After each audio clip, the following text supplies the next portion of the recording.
আমাদের আলোচনা পারস্পরিক শ্রদ্ধার সঙ্গে একটি গঠনমূলক পরিবেশে অনুষ্ঠিত হয়েছে। আমাদের মধ্যে অত্যন্ত গভীর ও কার্যকর আলোচনা হয়েছে। আমি আমার আমেরিকান প্রতিপক্ষকে আলাস্কায় আসার প্রস্তাবের জন্য আবারও ধন্যবাদ জানাতে চাই। এখানে আমাদের সাক্ষাৎ করাটা খুবই যুক্তিযুক্ত, কারণ আমাদের দেশগুলো মহাসাগর দ্বারা বিভক্ত হলেও আমরা ঘনিষ্ঠ প্রতিবেশী। তাই যখন আমি বিমান থেকে নামলাম তখন আমি বলেছিলাম, শুভ অপরাহ্ন প্রিয় প্রতিবেশী, আপনাকে সুস্বাস্থ্যে এবং জীবিত দেখে খুব ভালো লাগছে। আমি মনে করি এটি খুবই বন্ধুত্বপূর্ণ আচরণ।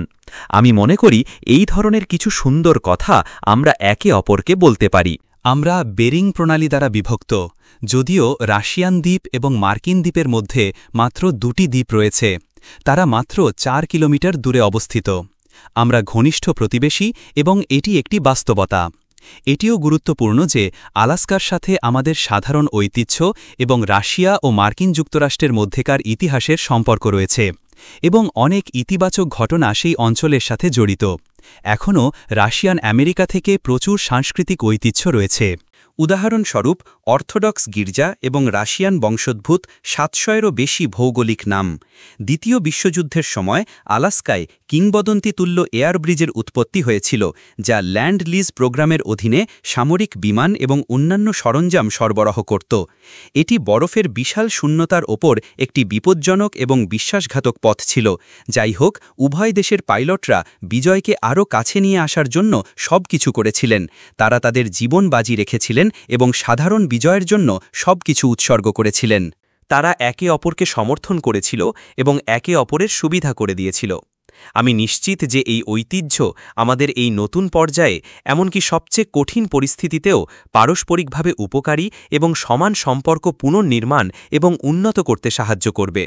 এটা জানা যে রাশিয়া এবং মার্কিন যুক্তরাষ্ট্রের মধ্যে 4 বছর ধরে কোনো শীর্ষ সম্মেলন হয়নি এবং এটি একটি দীর্ঘ সময়। এই সময়টা দ্বিপাক্ষিক সম্পর্কের জন্য খুব কঠিন ছিল এবং সত্যি বলতে কি, তারা শীতল যুদ্ধের পর থেকে সর্বনিম্ন পর্যায়ে নেমে গেছে। আমি মনে করি এটি আমাদের দেশ এবং সমগ্র বিশ্বের জন্য উপকারী নয়। এটা স্পষ্ট যে শীঘ্রই বা পরে আমাদের পরিস্থিতি সংশোধন করতে হবে এবং সংঘাত থেকে সংলাপে যেতে হবে। এবং এই ক্ষেত্রে রাষ্ট্রপ্রধানদের মধ্যে একটি ব্যক্তিগত বৈঠকের দীর্ঘদিনের প্রয়োজন ছিল। স্বাভাবিকভাবেই গুরুতর এবং শ্রমসাধ্য কাজের শর্তে এবং এই কাজটি সাধারণভাবে করা হয়েছে। আমার এবং রাষ্ট্রপতি ট্রাম্পের মধ্যে খুব ভালো সরাসরি যোগাযোগ রয়েছে। আমরা একাধিকবার কথা বলেছি, আমরা ফোনে খোলামেলা কথা বলেছি এবং রাষ্ট্রপতির বিশেষ দূত মিস্টার হুইটকফ বেশ কয়েকবার রাশিয়া সফর করেছেন। আমাদের উপদেষ্টা এবং পররাষ্ট্র মন্ত্রণালয়ের প্রধানরা সারাক্ষণ যোগাযোগ রেখেছেন। এবং আপনারা পুরোপুরি জানেন যে অন্যতম কেন্দ্রীয় বিষয় ছিল ইউক্রেনের পরিস্থিতি।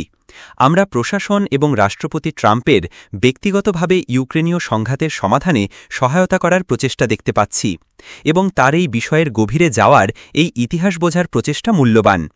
আমি যেমন বলেছি, ইউক্রেনের পরিস্থিতি আমাদের নিরাপত্তার জন্য মৌলিক হুমকির সাথে জড়িত।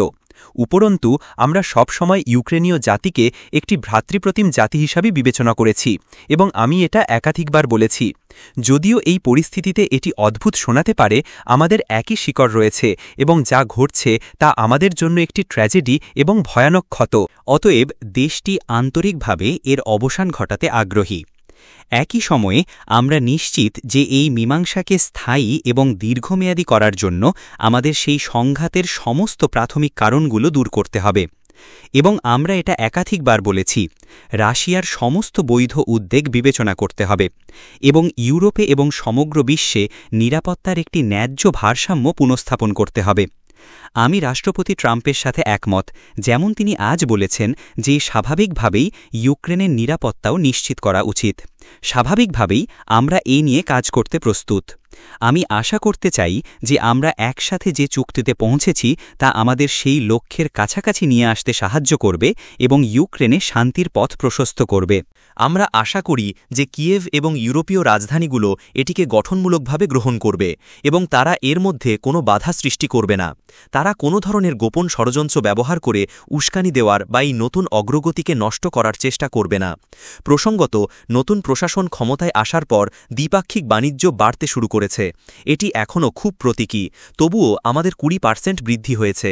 এবং আমি যেমন বলেছি, আমাদের যৌথ কাজের জন্য অনেক ক্ষেত্র রয়েছে। এটা স্পষ্ট যে মার্কিন ও রাশিয়ার বিনিয়োগ এবং ব্যবসায়িক সহযোগিতার অনেক সম্ভাবনা রয়েছে। রাশিয়া এবং মার্কিন যুক্তরাষ্ট্র একে অপরকে বাণিজ্য, ডিজিটাল, উচ্চ প্রযুক্তি এবং মহাকাশ অনুসন্ধানে অনেক কিছু দিতে পারে। আমরা দেখতে পাচ্ছি যে আর্কটিক সহযোগিতাও খুব সম্ভব এবং আমাদের আন্তর্জাতিক যোগাযোগ, উদাহরণস্বরূপ রাশিয়ার দূরপ্রাচ্য এবং মার্কিন যুক্তরাষ্ট্রের পশ্চিম উপকূলের মধ্যে। মোটের ওপর আমাদের দেশগুলোর জন্য এই পাতাটি উল্টে দেওয়া, সহযোগিতায় ফিরে যাওয়া খুব গুরুত্বপূর্ণ। এটা প্রতীকী যে এখান থেকে খুব দূরে নয়, রাশিয়া এবং মার্কিন যুক্তরাষ্ট্রের সীমান্তে তথাকথিত আন্তর্জাতিক তারিখ রেখা রয়েছে। আমি মনে করি আপনি আক্ষরিক অর্থেই গতকাল থেকে আগামীকালের মধ্যে পা রাখতে পারেন এবং আমি আশা করি যে আমরা রাজনৈতিক ক্ষেত্রেও এটিতে সফল হব। আমি রাষ্ট্রপতি ট্রাম্পকে আমাদের যৌথ কাজের জন্য, আমাদের কথোপকথনের শুভাকাঙ্ক্ষী এবং বিশ্বাসযোগ্য সুরের জন্য ধন্যবাদ জানাতে চাই। এটা গুরুত্বপূর্ণ যে উভয় পক্ষই ফলাফল ভিত্তিক এবং আমরা দেখতে পাচ্ছি যে মার্কিন যুক্তরাষ্ট্রের রাষ্ট্রপতির একটি খুব স্পষ্ট ধারণা আছে তিনি কি অর্জন করতে চান এবং তিনি আন্তরিকভাবে তার জাতির সমৃদ্ধির বিষয়ে যত্নশীল। তবুও তিনি বোঝেন যে রাশিয়ার নিজস্ব জাতীয় স্বার্থ রয়েছে। আমি আশা করি যে আজকের চুক্তিগুলো কেবল ইউক্রেনীয় সমস্যার সমাধানের জন্য নয়, রাশিয়া এবং মার্কিন যুক্তরাষ্ট্রের মধ্যে বাস্তবসম্মত এবং ব্যবসায়িক সম্পর্ক ফিরিয়ে আনতেও সাহায্য করবে। এবং পরিশেষে আমি আরও একটি জিনিস যোগ করতে চাই। আমি আপনাদের মনে করিয়ে দিতে চাই যে 2022 সালে পূর্ববর্তী প্রশাসনের সাথে শেষ যোগাযোগের সময় আমি আমার পূর্ববর্তী আমেরিকান সহকর্মীকে বোঝানোর চেষ্টা করেছিলাম যে পরিস্থিতি এমন পর্যায়ে নিয়ে যাওয়া উচিত নয় যখন তা যুদ্ধের দিকে গড়াবে, এবং আমি তখন বেশ সরাসরি বলেছিলাম যে এটি একটি বড় ভুল। আজ যখন রাষ্ট্রপতি ট্রাম্প বলছেন যে তিনি যদি তখন রাষ্ট্রপতি হতেন তবে কোনো যুদ্ধ হতো না, এবং আমি বেশ নিশ্চিত যে এটি সত্যিই তাই হতো, আমি তা নিশ্চিত করতে পারি। আমি মনে করি যে মোটের ওপর আমি এবং রাষ্ট্রপতি ট্রাম্প একটি খুব ভালো ব্যবসায়িক এবং বিশ্বাসযোগ্য যোগাযোগ তৈরি করেছি, এবং আমার বিশ্বাস করার যথেষ্ট কারণ আছে যে এই পথে এগিয়ে আমরা ইউক্রেনের সংঘাতের অবসান ঘটাতে পারব। ধন্যবাদ। আপনাকে অনেক ধন্যবাদ মাননীয় রাষ্ট্রপতি। এটি একটি অত্যন্ত গভীর আলোচনা ছিল এবং আমি বলবো যে আমার বিশ্বাস আমাদের একটি খুব ফলপ্রসূ বৈঠক হয়েছে। অনেক বিষয়ে আমরা একমত হয়েছি, আমি বলবো তার বেশিরভাগই। কয়েকটি বড় বিষয়ে আমরা এখনও পুরোপুরি একমত হতে পারিনি, তবে আমরা কিছুটা অগ্রগতি করেছি। সুতরাং চুক্তি না হওয়া পর্যন্ত কোনো চুক্তি নেই। আমি কিছুক্ষণ পরেই ন্যাটোকে ফোন করব, আমি বিভিন্ন ব্যক্তিকে ফোন করব যাদেরকে আমি উপযুক্ত মনে করি, এবং অবশ্যই রাষ্ট্রপতি জেলেন্সকিকে ফোন করে আজকের বৈঠক সম্পর্কে জানাব। শেষ পর্যন্ত মার্কো এবং স্টিভ এবং ট্রাম্প প্রশাসনের কিছু মহান ব্যক্তি যারা এখানে এসেছেন, স্কট এবং জন র্যাটক্লিফ, তাদের সাথে একমত হওয়াটা তাদের ওপর নির্ভর করে। আপনাকে অনেক ধন্যবাদ। তবে আমাদের কিছু সত্যিই মহান নেতা আছেন, তারা একটি অসাধারণ কাজ করছেন। আমাদের এখানে কিছু অসাধারণ রাশিয়ান ব্যবসায়ী প্রতিনিধিও আছেন, এবং আমি মনে করি সবাই আমাদের সাথে ব্যবসা করতে চায়। আমরা খুব অল্প সময়ের মধ্যে বিশ্বের সবচেয়ে আকর্ষণীয় দেশ হয়ে উঠেছি এবং আমরা সেদিকেই তাকিয়ে আছি। আমরা ব্যবসা করার জন্য উন্মুখ। আমরা এই বিষয়টি দ্রুত শেষ করার চেষ্টা করব। আমরা সত্যিই আজ কিছু দারুণ অগ্রগতি করেছি। আমার রাষ্ট্রপতি পুতিনের সাথে ভ্লাদিমিরের সাথে সবসময় একটি চমৎকার সম্পর্ক ছিল। আমাদের অনেক কঠিন বৈঠক, ভালো বৈঠক হয়েছে। রাশিয়া ধাপ্পাবাজির কারণে আমাদের কাজে বাধা সৃষ্টি হয়েছিল। এটি সম্পর্ক রাখাটা একটু কঠিন করে তুলেছিল, কিন্তু তিনি তা বুঝেছিলেন। আমি মনে করি তিনি সম্ভবত তার কর্মজীবনে এমন জিনিস দেখেছেন। তিনি সবকিছু দেখেছেন, কিন্তু আমাদের রাশিয়া ধাপ্পাবাজির সাথে মোকাবিলা করতে হয়েছে। তিনি জানতেন এটি একটি ধাপ্পাবাজি, এবং আমিও জানতাম এটি একটি ধাপ্পাবাজি, কিন্তু যা করা হয়েছিল তা ছিল অত্যন্ত অপরাধমূলক। কিন্তু এটি আমাদের দেশের জন্য ব্যবসা এবং অন্যান্য সমস্ত বিষয়ে কাজ করা কঠিন করে তুলেছিল, যা আমরা করতে চেয়েছিলাম। কিন্তু যখন এটি শেষ হবে তখন আমাদের একটি ভালো সুযোগ থাকবে। সুতরাং খুব সংক্ষেপে বলতে গেলে আমি কয়েকটি ফোন কল করতে যাচ্ছি এবং তাদের বলবো কি ঘটেছে। কিন্তু আমাদের একটি অত্যন্ত ফলপ্রসূ বৈঠক হয়েছে এবং অনেক বিষয়ে একমত হওয়া গেছে। মাত্র কয়েকটি বিষয় বাকি আছে, কিছু ততটা গুরুত্বপূর্ণ নয়, একটি সম্ভবত সবচেয়ে গুরুত্বপূর্ণ, কিন্তু আমাদের সেখানে পৌঁছানোর খুব ভালো সুযোগ আছে। আমরা সেখানে পৌঁছাতে পারিনি, কিন্তু আমাদের সেখানে পৌঁছানোর খুব ভালো সুযোগ আছে। আমি রাষ্ট্রপতি পুতিন এবং তার পুরো দলকে ধন্যবাদ জানাতে চাই, যাদের মুখ আমি অনেক ক্ষেত্রে চিনি, অন্যথায় যাদের মুখ আমি সবসময় সংবাদপত্রে দেখি।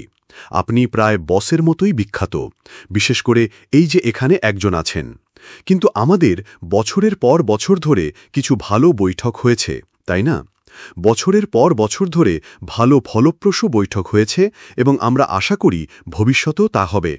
কিন্তু আসুন আমরা এখনই সবচেয়ে ফলপ্রসূ বৈঠকটি করি। আমরা সত্যি প্রতি সপ্তাহে ৫, ৬, ৭ হাজার হাজার হাজার মানুষের মৃত্যু বন্ধ করতে যাচ্ছি এবং রাষ্ট্রপতি পুতিনও আমার মতোই তা দেখতে চান। সুতরাং আবারও মাননীয় রাষ্ট্রপতি, আমি আপনাকে অনেক ধন্যবাদ জানাতে চাই এবং আমরা খুব শীঘ্রই আপনার সাথে কথা বলবো এবং সম্ভবত খুব শীঘ্রই আবার দেখা করব। আপনাকে অনেক ধন্যবাদ ভ্লাদিমির। পরের বার মস্কোতে। ওহ, এটা একটা আকর্ষণীয় প্রস্তাব। আমি জানি না এতে আমি কিছুটা সমালোচিত হতে পারি, কিন্তু আমি দেখতে পাচ্ছি এটা সম্ভবত হতে পারে। আপনাকে অনেক ধন্যবাদ ভ্লাদিমির এবং আপনাদের সবাইকে ধন্যবাদ। ধন্যবাদ। আপনাকে অনেক ধন্যবাদ।